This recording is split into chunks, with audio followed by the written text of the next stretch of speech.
Hey, yeah, Chris here, coming at you from Sydney, New South Wales, Australia. Living here in a building almost entirely owned by Anglicans, and housed with majority of people living here are more theological Bible college students. And right over there, on the other side of that wall, is a particularly nasty individual, computer science mathematician guy. Who's from that unit. I think that I'm guessing that's the closest unit. It's the easiest place to mount attacks against internet or computers, and he's got lots of friends to help him mounting attacks against us. Our computers, three, and now an NVR, network video recorder. They've attacked and connected to and tampered with every machine we have, and now the video recorder, and they've all been air gapped, meaning I've taken out the wireless cards and the Bluetooth cards in the computers, and the NVR never had anything configured anyways. It's never been hooked up to the internet. As far as I know, I don't think it has 3G capability or wireless capability. So yeah, they're still connected to it. So this technology is really, really bad. It's probably been around for a while. Like I said, the attacks are too quick. These students were taught these attacks by someone, and I'm guessing that it was the government, because of Mike Bair's relationship with this church, and one of the students here that were doing committing it, helping with attacks. Because they're all friends, they all work together and help each other, and I have no doubt that he had input into the attacks. The attacks happened. They happened by people living in this building. So I mean, you can say they can't say they're innocent when the attack takes place, and there's only a certain amount of people here that are qualified for it. These are really high-level attacks. There's only a certain amount of people anywhere that are qualified this way for these to accomplish these attacks effectively. So I was outside the window yesterday, outside on the sidewalk, and he came over. He walked by and he walked around the corner and saw me from afar, and then he walked up and good day and walked by, and I said nothing to him, except for I said, don't talk to me. I've said to him before, don't talk to me. I've tried to tell everybody around here that he's a computer criminal. Nobody has anything to do with it.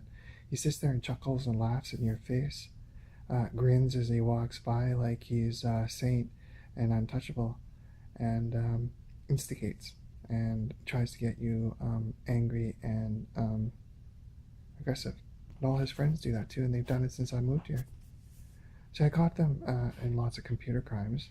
I reported it, and I've said to everybody who lives here that he's a criminal and that he does that, and the Anglican Bible college students won't have nothing to do with it. They don't believe it, and they won't support anything, but they'll support him. They'll support him in anything that he requests. They protect him. They walk him to and from his unit because they're afraid that I'm going to do something because I'm this horrible bad man. They support him in whatever he says, no matter whether it's true or not, and they don't question anything. He's a computer science guy and a mathematician. He's in the next unit over, and since we've lived here, we've had computer attacks, de-authentication attacks, wireless attacks. So who's doing it? And if it's not him that's doing it, he's helping somebody do it, and that's the way they work. They compartmentalize. You can't point the finger at one person because there's many people involved. He's got about 4 or 5 friends involved, plus there's strangers that are helping him. And he's probably got people off-site, I know, because people off-site have come to his unit and stayed there. And then the very next day, there's a successful attack mounted against my machine that I tried to defend. So it's plain as day. But the attack they're mounting, there's no evidence for it, and the only thing you can see is the small amount of evidence that they leave in their activities.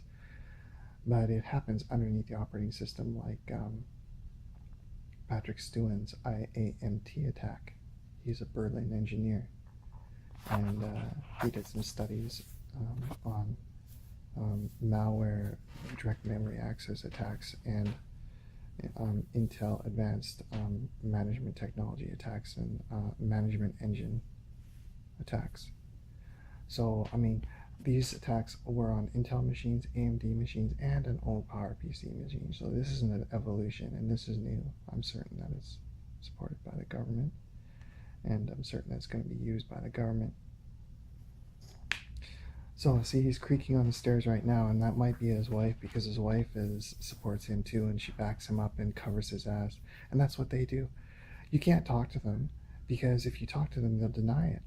And then they'll say, well, I talked to him, and everything was okay. Meanwhile, they'll go to their prayer meeting, and they'll hand all the notes over to another guy, and that other guy will go into the unit and mount an attack on the unit. Well, it doesn't matter. Like I said, they're compartmentalized. If I approach him and say something to him, he'll instigate me to anger, and then I'll say something wrong, and then he'll say, oh, you're aggressive, you're violent.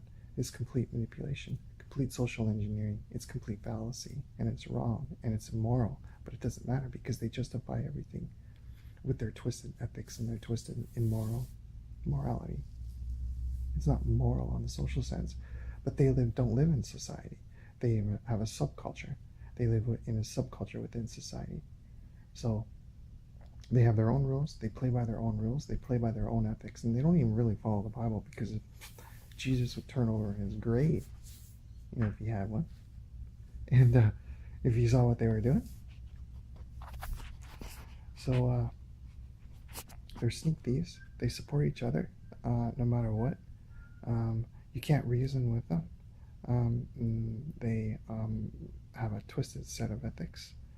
They justify their behavior because it's serving God, and it's supposedly for a greater purpose. However, all of these attacks they've done on me could have easily been done in a test environment, in a laboratory environment. They didn't have to use my machines. They didn't have to destroy my machines.